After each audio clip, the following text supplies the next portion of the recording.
사사기 강의 오늘 18번째 시간인데요. 페루의 옛날 수도 근처에서 한 유적이 발견이 됐습니다. 유적이라기보다 특이한 것이 발견이 됐습니다. 어떤 게 발견됐냐면 무려 137명의 어린이와 3명의 성인 그리고 200여 마리의 라마라는 동물 아시죠?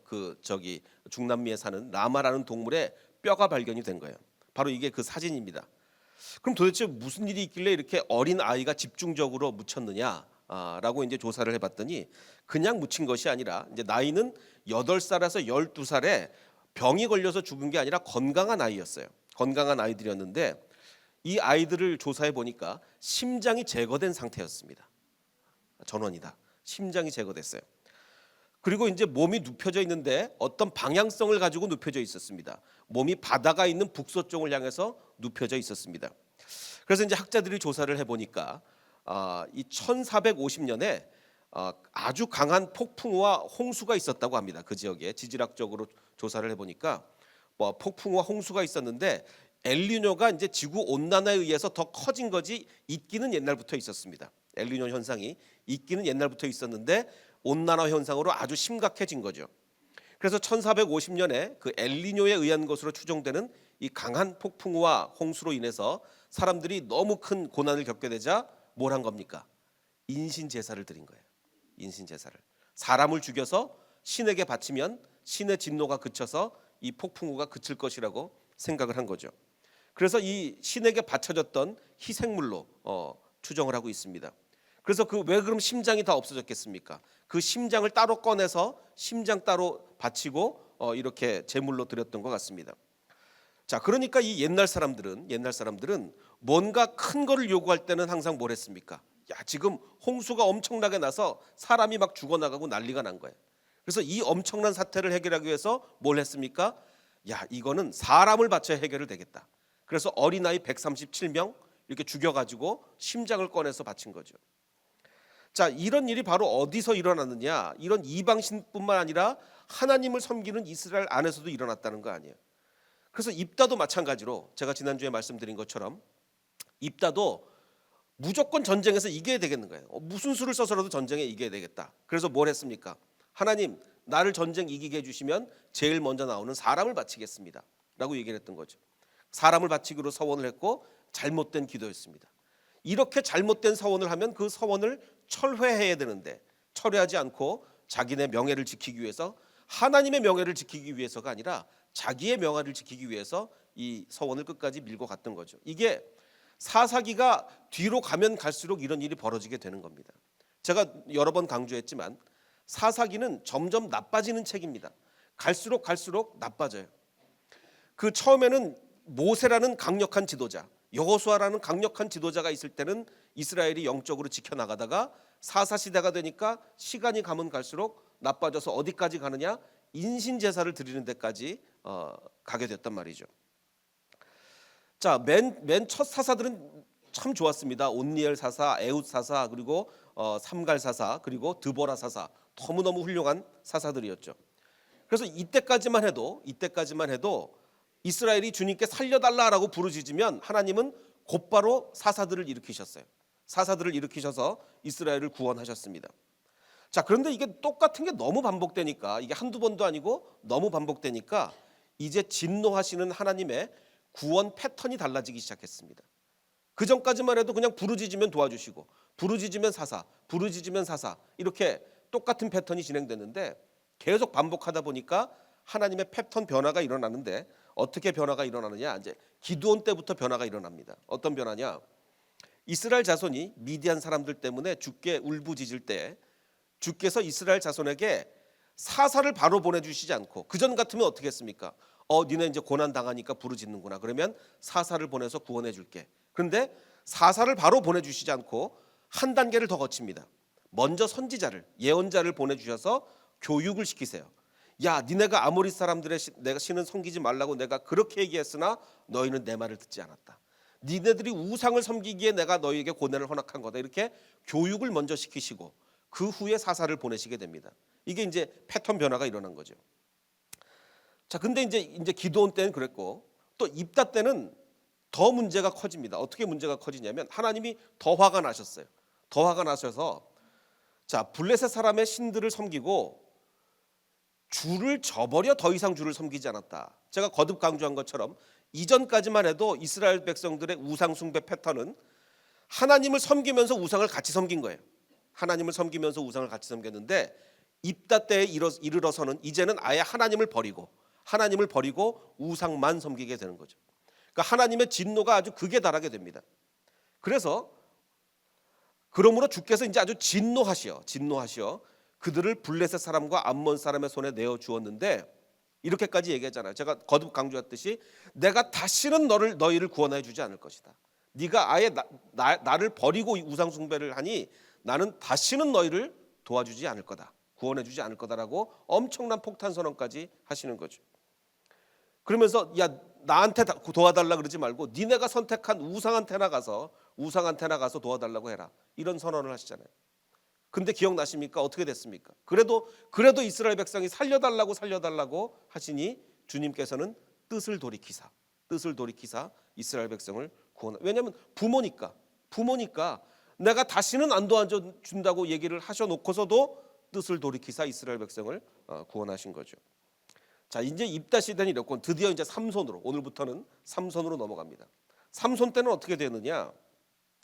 이스라엘 자손이 또다시 주께서 보시는 앞에서 악한 일을 저질렀는데, 그래서 주님께서는 자, 그들을 40년 동안 블레셋 사람들의 손에 넘겨주셨습니다. 여기가 우리서 이제 좀 충격적인 이야기입니다. 뭐 늘 보던 이야기인데 뭐가 충격적이냐? 40년이라는 그 연수가 충격적인 거예요. 왜 충격적이냐면 원래 이 40년이라는 기간은 사사기에 볼 때 계속 40이라는 숫자가 반복됩니다. 40년 이게 반복이 되는데 어떤 숫자로 반복이 되냐면 하나님이 허락하시는 아주 충분한 평화의 기간이에요. 평화의 기간입니다. 원래 성경에 40이라는 숫자가 굉장히 많이 나오죠. 뭐 예수님도 40일간 금식을 하셨고 뭐 이스라엘 백성들 40년간 광야를 헤맸고 뭐 40이라는 숫자가 굉장히 많이 나오는데 40은 주로 충분하고 오랜 기간을 의미할 때가 많이 있습니다. 예수님도 아주 충분하고 오랜 기간 금식을 하셨고 이스라엘 백성들도 광야에서 트레이닝을 받을 때 하나님으로부터 충분하고 오랜 기간 트레이닝을 받은 거예요. 근데 사사기에서는 주로 이 40년이라는 기간이 언제 나오냐면 하나님이 축복을 주셔서 사사가 구원을 하면 그 사사에 의해서 40년간 충분히 평화가 찾아옵니다. 이게 아주 똑같이 반복이 돼요. 한번 보겠습니다. 첫 번째 사사였던 온니엘 시절에 그 땅이 평온한 지 40년 동안 온니엘이 평온하게 하고 그 후에 온니엘이 죽었습니다. 이게 첫 번째 사사예요. 자, 두 번째, 세 번째 사사였던 에훗과 삼갈 시대에는 그날의 모압이 이스라엘 수하에 굴복함에 그 땅이 80년 동안 두 명 합쳐서 80년인 걸로 추정이 됩니다. 그러니까 한 사사당 정말 훌륭한 사사는 한 명의 사사가 40년 동안 평화를 일으키는 거예요. 자, 드보라 사사도 마찬가지입니다. 드보라 때도 그 땅이 40년 동안 평온하였더라. 뭐 약속이라도 한 듯이 좋은 사사가 일어나면 반드시 그 후에는 40년의 평화가 찾아오게 됩니다. 기드온도 마찬가지죠. 기드온까지만 해도 오케이한 사사였습니다. 괜찮은 사사였어요. 그래서 기드온이 사는 40년 동안 그 땅은 전쟁 없이 평온하였습니다. 자, 그런데 이제 좋은 사사에서 나쁜 사사로 넘어가는 그 입다 때부터는 변화가 시작이 됩니다. 길르앗 사람 입다는 불과 6해 동안 이스라엘의 사사로 있었다로 끝납니다. 몇 년 동안 평화가 있었는지가 없어요. 왜 그렇겠습니까? 입다 시대 때 정말 비극적인 일이 일어났다고 말씀드렸죠. 어떤 비극이 일어났습니까? 동족 상잔의 비극이 일어난 거예요. 같은 민족끼리, 같은 이스라엘 사람들끼리 전쟁을 해서 4만 명이 넘는 사람이 죽어나가는 엄청난 비극이 일어났죠. 자, 그랬으니 그걸 무슨 평화라고 얘기할 수가 있겠습니까? 같은 민족끼리, 동족끼리 그렇게 싸웠는데. 자, 그래서 입다 시대부터는 몇 년 동안 평화였다는 얘기가 없이 그냥 6년 동안 이스라엘의 사사로 있었다는 것으로 끝납니다. 자, 그러니까 이것은 엄청난 변화인 거죠. 기드온 때까지만 해도 모든 사사마다 40년의 평화를 주셨는데 이제는 그냥 6년 동안 사사로 있었다로 끝나게 되는 겁니다. 자, 근데 삼손은 더합니다. 삼손 때에는 주께서는 그들을 자, 이때까지는 40년의 평화였는데 지금부터는 이제는 40년 동안 블레셋의 압제하에 시달림을 받게 됩니다. 물론 그전에도 물론 압제를 7, 8년 압제를 받을 때도 있었고 길게는 10몇 년 이렇게 있었는데 40년 동안 압제를 받은 적은 없었어요. 근데 원래 평화의 기간을 의미하는 그 40년이 이제 압제의 기간으로 오게 됩니다. 왜 그렇겠습니까? 사람들이 너무 악해진 거예요. 그전에 패턴은 어땠습니까? 어쨌든 고난의 기간이 찾아오면 이스라엘 백성은 살려달라고, 심지어는 언제까지 하나님께서 내가 다시는 너희를 구원해 주지 않는다 라고 했음에도 불구하고 아이고 주님 살려주십시오 했는데, 삼손 시대에 이르러서는 어떤 변화가 일어나느냐, 이스라엘이 주님께 부르짖었단 말이 없습니다. 40년의 고난을 그냥 고난으로 겪어요. 부르짖지를 않습니다. 이제는 심지어는 부르짖지조차 않는 이스라엘 백성에게 하나님은 이제는 40년의 평화가 아니라 40년의 압제로 이렇게 넘어가게 되는 것입니다. 그래서 부르짖지도 않는 이스라엘에게 이 40년이라는 기간은 단순히 길이만 중요한 것이 아니라 그 의미가 있었다. 평화의 기간이어야 될 40년이 이제는 압제의 기간이 되었다는 겁니다. 자, 그럼 삼손은 어떻게 사살을 했느냐? 15장에 보면 삼손은 어떤 시대에, 자, 삼손은 오래 사살을 했습니다. 무려 20년 동안 이스라엘에 사살하고 있었는데, 자, 근데 어떤 시대가 중요하느냐? 블레셋 사람이 다스리던 시대에 20년 동안 사사했습니다. 이게 굉장히 의미가 큰 거예요. 왜 크냐? 그 전에 사사들은요, 사사가 드디어 일어나면 더 이상 이방인의 압제가 없어지는 거죠. 이방인의 압제 시대에 사사를 하는 게 아닙니다. 사사가 일어나서 전쟁에 이기게 되면 압제가 끝나는 거예요. 근데 삼손은 달랐습니다. 삼손이 있는 20년 내내 블레셋의 압제에 있었어요. 그러니까 삼손은 혼자서 열심히도 아니죠. 그냥 막 자기 화난다고 막 블레셋 사람 때려 죽이고 이러긴 했지만 결코 블레셋의 손에서 이스라엘을 구원하지 못했던 거죠. 그냥 사사이기만 했던 거지 블레셋으로부터 이스라엘을 해방시키지 못한 거예요. 이 지경까지 이르게 된 것입니다. 그러니까 정말 삼손은 사사라고 부르기도 부끄러운 그런 모습을 보였던 거죠. 올해는 그렇게 큰 추위가 없었습니다. 올해는 큰 추위는 없었는데 작년 겨울하고 작년 여름 정말 덥고 정말 춥지 않았습니까? 그래서 이제 산신령이 금도끼 은도끼를 주운 산신령이 어떤 사람에게 이 얘기를 합니다. 이 겨울 한파가 너의 것이냐라고 얘기하니까 이 사람이 아니옵니다. 그것은 시베리아의 한파입니다. 이렇게 얘기를 합니다. 그러자 이제 산신령이 또 그럼 이 여름 폭염은 너의 것이냐라고 하니까 아니옵니다. 이 여름 폭염은 북태평양의 공기입니다. 우리 게 아닙니다. 자, 그러자 이제 산신령이 자, 그럼 이 미세먼지는 너의 것이냐라고 하니까 요즘이 맨날 미세먼지, 이제 요즘은 날씨를 체크할 때요 온도를 체크 안 하더라고요. 우리 전사님들한테 내일 날씨가 어떻게 되죠? 그랬더니 바로 그냥 미세먼지부터 체크를 하더라고요. 이 미세먼지는 너의 것이냐라고 했더니 아니옵니다. 그것은 중국의 것이옵니다라고 얘기합니다. 그러자 이제 산신령이 얘기를 오호라 착한 한국인이로구나. 이 세 가지를 다 가지거라라고 이렇게 얘기를 합니다. 뭐 금도끼 은도끼에서 아니라 그러니까 다 주잖아요. 그래서 지금 우리 이제 한국 사람이 뭐 시베리아의 한파와 뭐 더위와 미세먼지 다 가지게 됐는데, 자, 우리가 이제 미세먼지를 대하는 것과 블레셋을 대하는 게 어떻게 보면 똑같을 수가 있어요. 왜 똑같냐면 지금 블레셋의 40년의 통치가 이어지는데 왜 기도하지 않을까요? 이유가 뭘까요? 왜 기도하지 않죠? 지금 삼손 시대에 당연히 기도해야 되는데 40년간이나 이렇게 블레셋에 의해서 압제를 당하고 있는데 기도하지 않는 이유가 뭡니까? 지금 우리가 고난을 당하는 이유가 하나님께 불순종해서 고난을 당한다고 생각하지 않고 블레셋이 너무 세서 고난을 당한다고 생각하는 거예요. 만약에 이게 우리가 하나님께 불순종하니까 이렇게 고난 당하는구나, 그러면 부르짖죠. 하나님 우리를 살려주세요. 근데 원인을 그렇게 생각하지 않고 우리가 고난을 당하는 이유는 블레셋이 너무 세서 그래.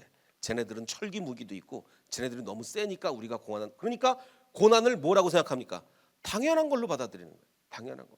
그러니까 부르짖질 않아요. 우리가 미세먼지 대책이 있으면 대책이 없어요. 왜? 중국에서 바람 불어오는데 뭐 어떻게 할 거예요? 뭐 대책이 왜? 중국이 우리나라보다 세잖아요. 우리나라보다 약한 나라 같으면 막 니네 좀 똑바로 해라 막 그래가지고 먼지 줄여라 이럴 텐데 뭐 센 나라가 그러니 뭐 꼼짝 못하는 거 아니에요.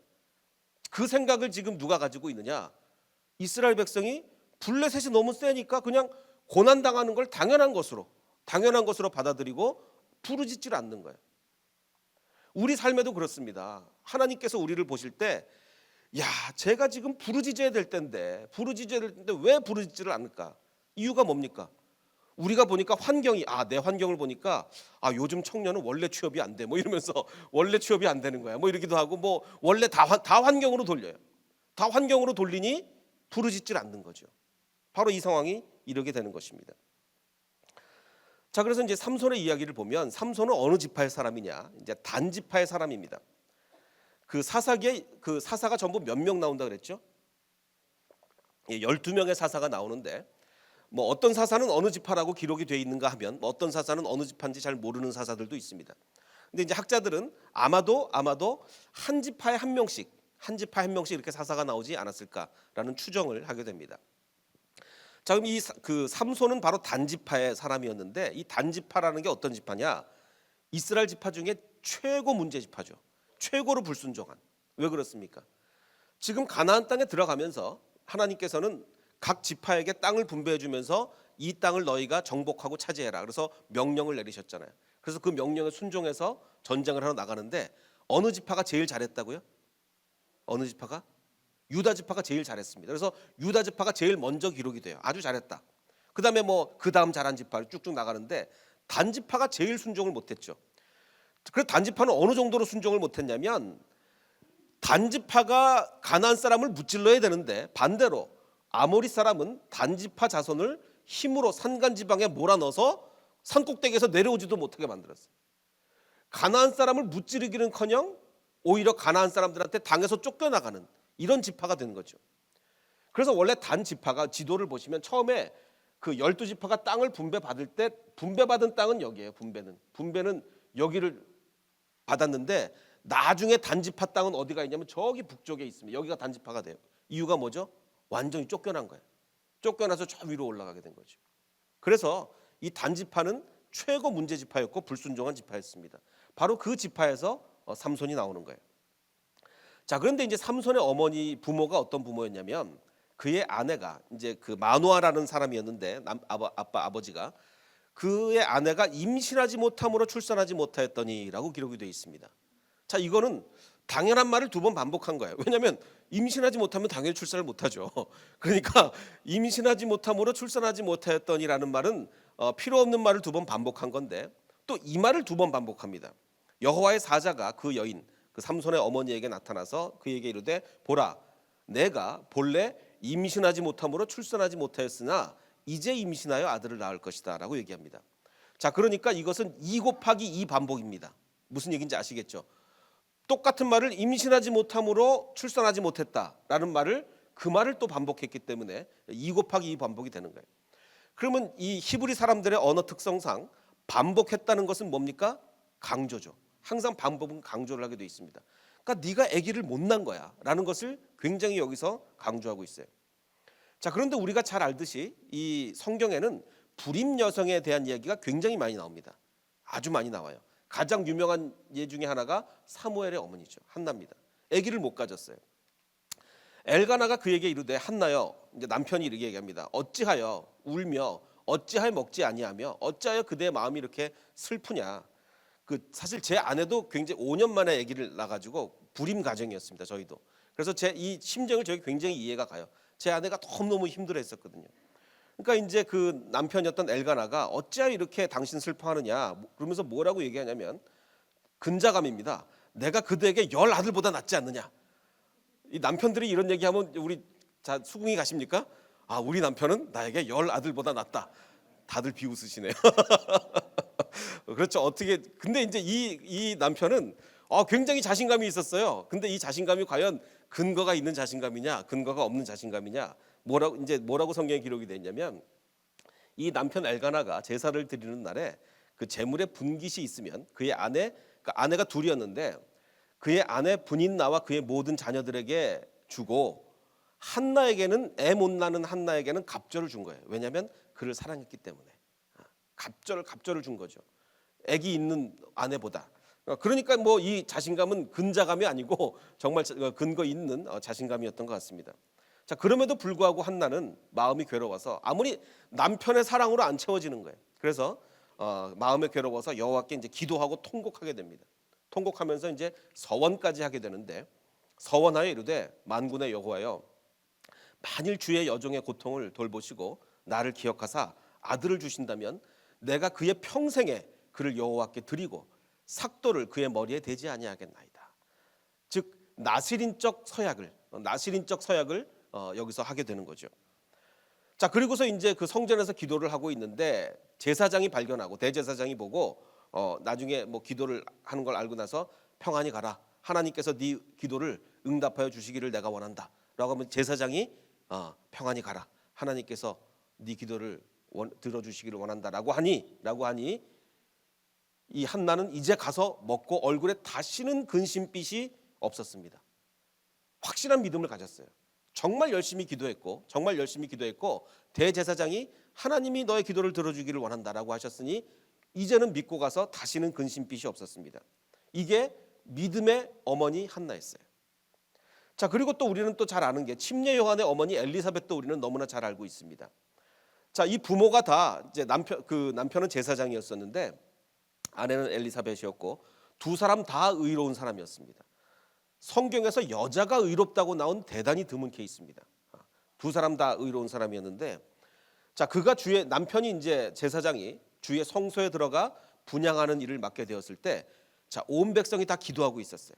다 기도하고 있었는데 주님의 천사가 나타나서 사가랴야 두려워하지 말아라. 너의 간구를 주님께서 들어주셨다. 너의 간구를. 어떤 간구냐? 너의 아내 엘리사벳이 이제 너에게 아들을 낳아줄 것이다. 자, 그 얘기는 이 두 부부가 정말 아기를 못 낳음으로 인해서 간절히 주님께 기도를 해왔었다는 얘기죠.